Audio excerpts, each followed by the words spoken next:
Reading with your kids. Hola, niho, konnichiwa, assalamu alaikum, shalom, mahaba, moni wanji, namaste, jumbo, bienvenidos. Hi, my name is Jadley, and this is the Reading with Your Kids podcast.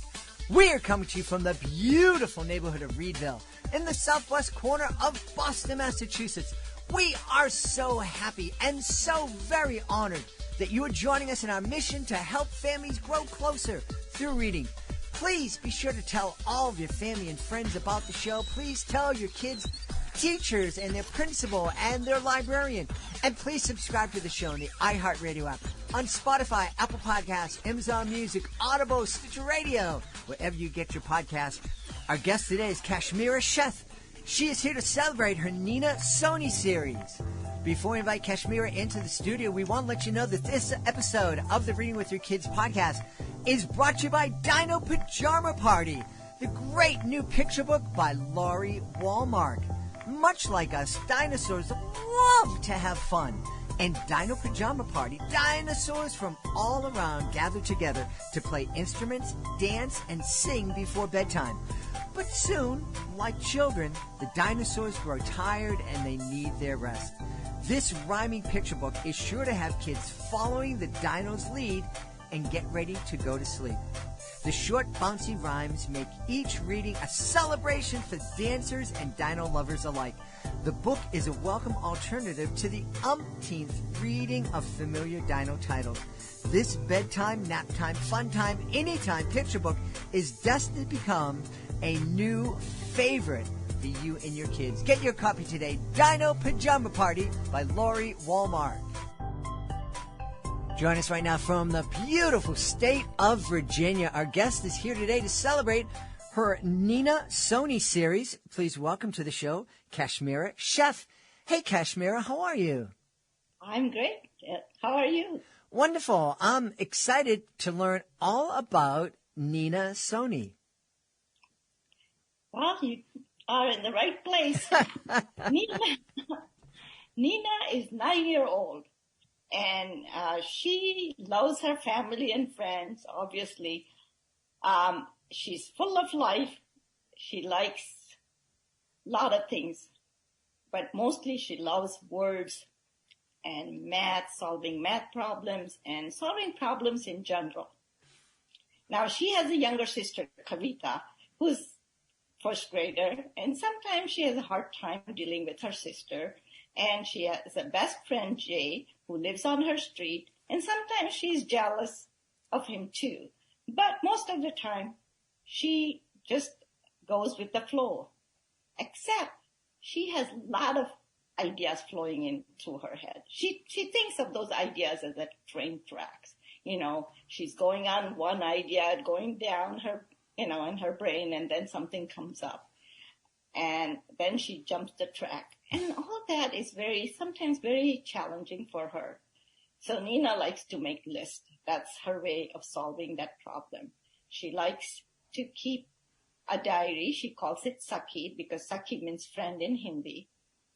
And since her parents came from India, Nina knows a little bit of Hindi. She's not fluent, but she does know a lot. And so she has this diary, and when she does not have that diary, she still makes up list in her head. So she has, two kinds of lists, one in her head list and one in the notebook list. So the diary is not a diary like where she writes her feelings, or sometimes she does, but most of the time, even feelings are in the form of a list. Mm-hmm. So she's a list maker, a big list maker. Yeah.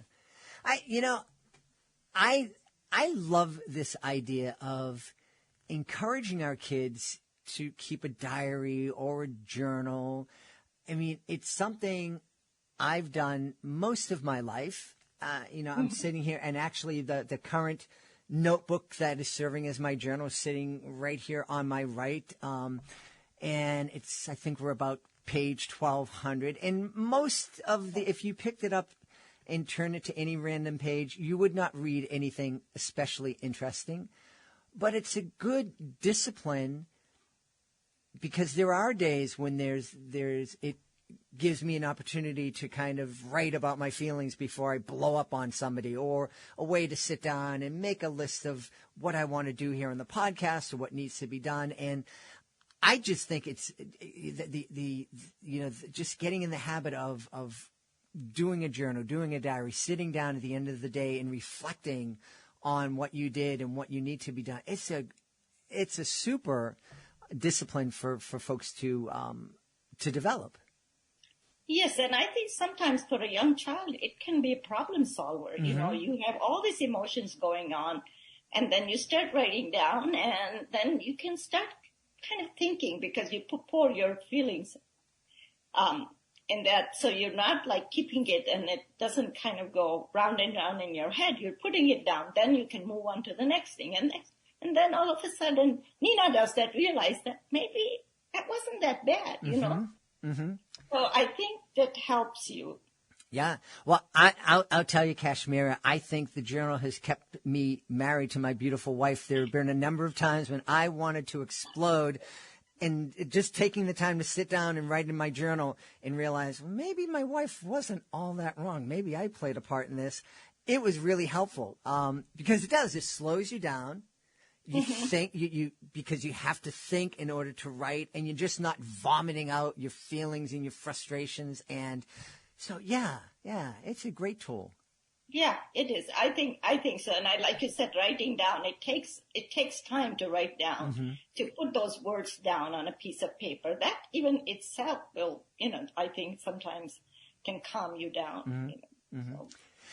It sounds like Nina is a really fascinating young woman. She has these relationships. She's also a first-generation Indian living here in the United States. We talk about different, and we've celebrated just about every ethnicity here on the podcast, and we've talked about folks immigrating from India here and to different parts of the world.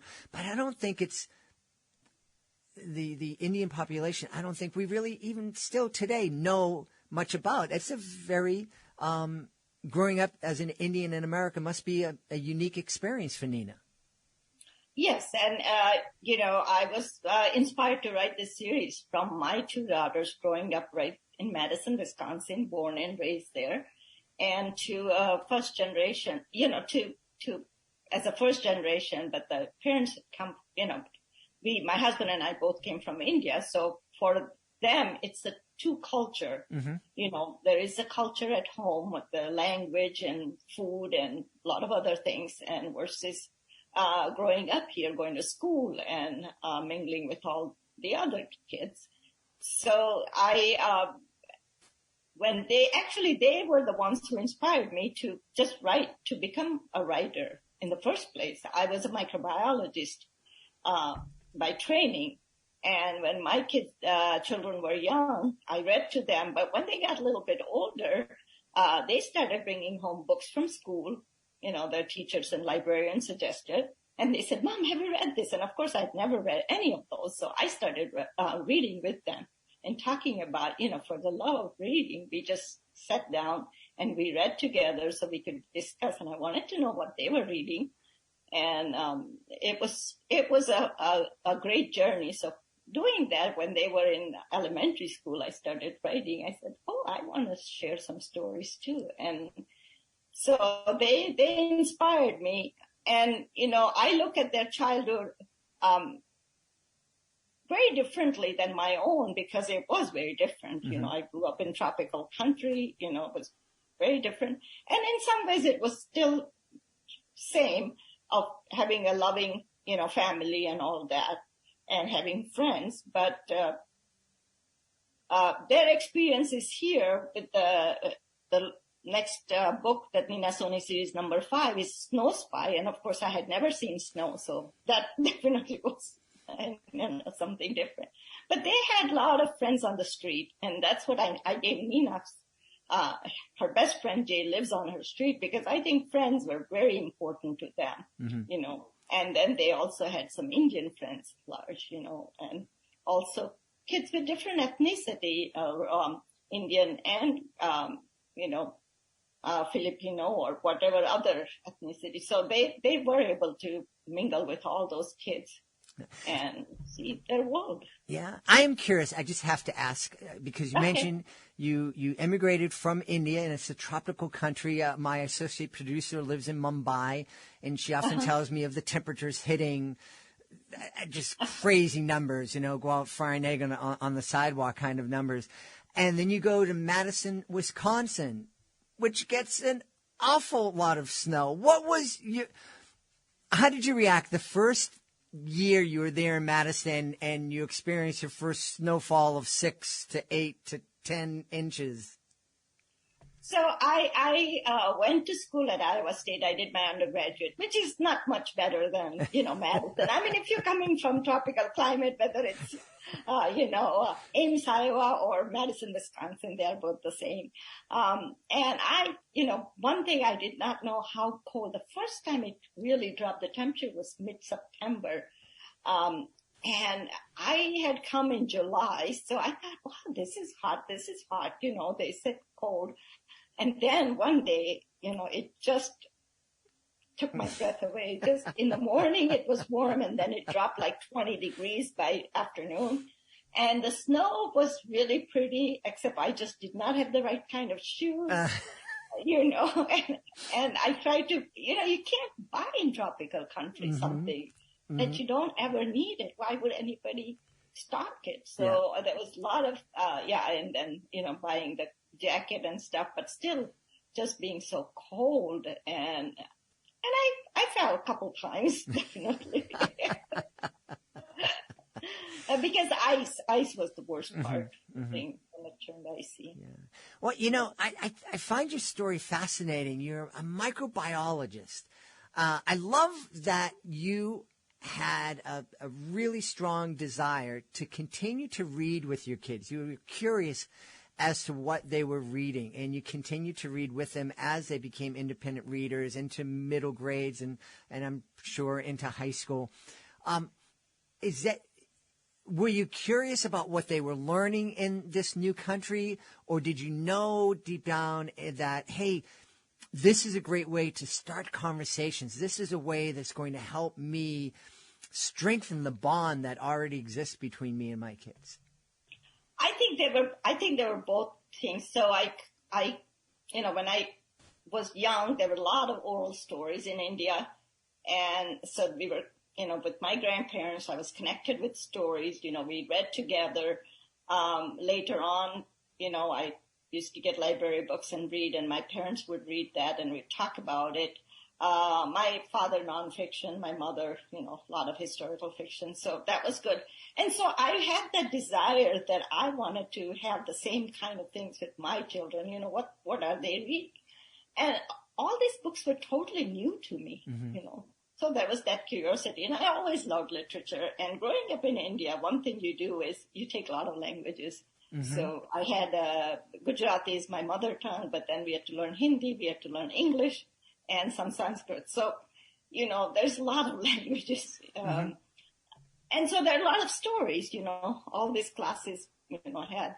So that was one thing. And then, of course, I had no idea what the school was like. So reading together was a way, if there is a story about somebody else going to school, we'd talk about it. Oh, is that happens in your school? That. And they would say, no, Mom, that doesn't, or, whatever it was that we talked about, they would also think about it, and they would ask me about my school days and what was it like, did it ever happen to you? And so I went to all-girls school after fourth grade, and so that was surprising. And then I had a school uniform, and there were all these things. So we talked about a lot of those things. So I think that created a lot of opportunity to talk about things. Yeah. Well, that's really why I launched the Reading with Your Kids podcast 5 years ago. It was, I understood at a very basic, simple lesson, because that's where my brain is, very basic and simple, that the relationship that I had with my kids, who are now adults, really was built on the books that we read for hours and hours when they were growing up, and the stories that we continued to share as they got older and became independent readers. And, I personally think, the vocabulary building and all that, I think that that's secondary. I think that the bond that you develop with your kids is the primary benefit of reading with them. Yes, and I love that what you said about that primary is the bond, and then there is this joy or like jokes in it, like they would quote something from Jane Austen or somebody, they're big fans of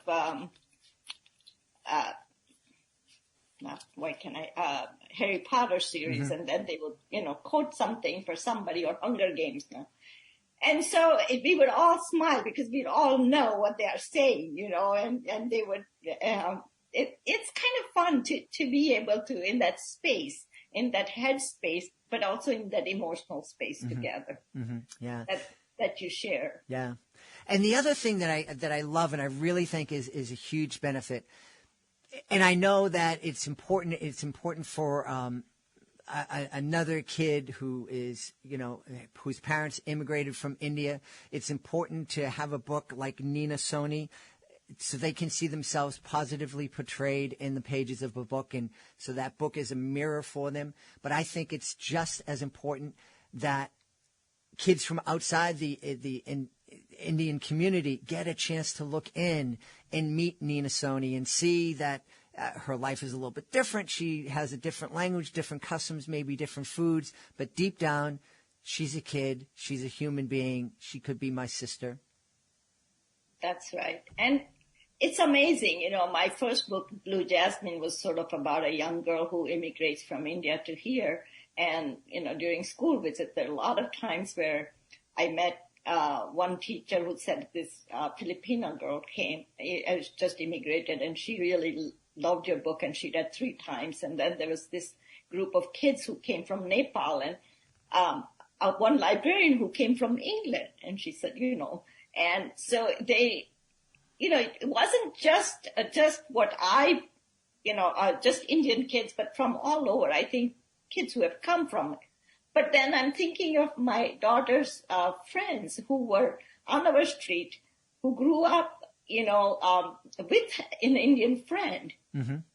And they could look back at these books and, there are lots of them. So I can see that also happening. And then, they can say, oh, yeah, my friend like that is just like that, or not, or whatever it is. And then, like you said, I think all our human experiences, emotional experiences are same, Mm-hmm. We are happy. We want to be happy. We want to celebrate festivals. Maybe they might be different, but we all want the similar things in the end. And so they see that connection. Absolutely. Yeah. Does being trained as a microbiologist, does that cause you to look at the world in a different way? I'm always fascinated with people in the sciences because I think you have a different training, and I'm wondering if that training helps you see the world differently than I do. I think without my really thinking about it, I think it must, somehow or other, I think it must sit down into my books, like the training, like writing the list and format, because, the experimental type of thing, what if and all that. So I think there are similarities in especially in writing fiction and, doing experiment, they're like, you ask a lot of questions, right? Mm-hmm. Whether it's about your main character or whatever you're trying to prove or solve. So I think that kind of logic follows in maybe different things, but it does follow that. And maybe it does in my book, but I don't really think about it because I don't know any other way. So I don't know why the person without the training, how would they think? I don't know. Well, I'm glad you're not able to know how I think, because I think it would be very terrifying for people if they climbed inside my head. I think anybody's head is scary as mine. It sounds, you were mentioning, you kind of use lists and everything, and then you shared with us that Nina uses a list and a diary. It sounds like there's a little bit or maybe a lot of you and Nina. There is some of me and Nina too, yes, definitely. Some of her insecurity about friends and all that, but so did my kids. But, I think all kids go through it, at certain levels. So maybe it's universal, and that's maybe why, kids can connect to it. They can see themselves in it. But there is some part of her, I do have that kind of brain that kind of goes from one thing to another. I'm always working on multiple projects. I can't keep one thing down. So yeah, I think she is somewhat like me, but somewhat like my older daughter too. So, and then Kavita definitely is kind of laid back and, enjoying her life in a way that I think sometimes my younger daughter did. And I wonder if, parents talking about that could talk about, if it's an older child or middle child or a younger child, how do they feel? How do they fit in their family? Because it's a different, it's the same family, but where you are situated, having an older sibling or a younger sibling can make a difference. As you're talking about that, I'm thinking, every family, with more than one kid, experiences some level of sibling rivalry. And I'm wondering if this would be a wonderful way to kind of talk to your kids individually about that, sitting down and reading about Nina and her relationship with her sibling. And, well, how do you feel? How do you, this is how Nina felt. And how do you feel about your brother, your sister? And do you ever think that maybe your sister, your brother is feeling, a certain way and helping them develop a little bit of empathy and maybe kind of dealing with that rivalry without blowing up and getting angry? And that is right. And then you can also see too, then you realize that both the kids coming from different angle see the same thing very differently. And sometimes, talking to all those things can really help. I really hope that, they can see that it's different, maybe culture, the food may be different or that, but that gives them maybe family want to cook something different. Maybe they can go to an Indian restaurant or go to an Indian grocery store and buy something. So, expand their cultural thing, do a project together. Nina likes cooking, so there are lots of things that I hope, people can read and think about doing different projects with their kids, whether it's, a vocabulary building, making up a game or doing something like cooking, project that's hands-on. Yeah. Nina does make mistakes, so that's another thing to talk about. Yep, absolutely. Hey, it would be fun just to sit down and say, okay, where's India on the map? That's right. Yeah. Where's Virginia? Where's Madison? How far do you have to travel? Right. Yeah, absolutely. Yeah.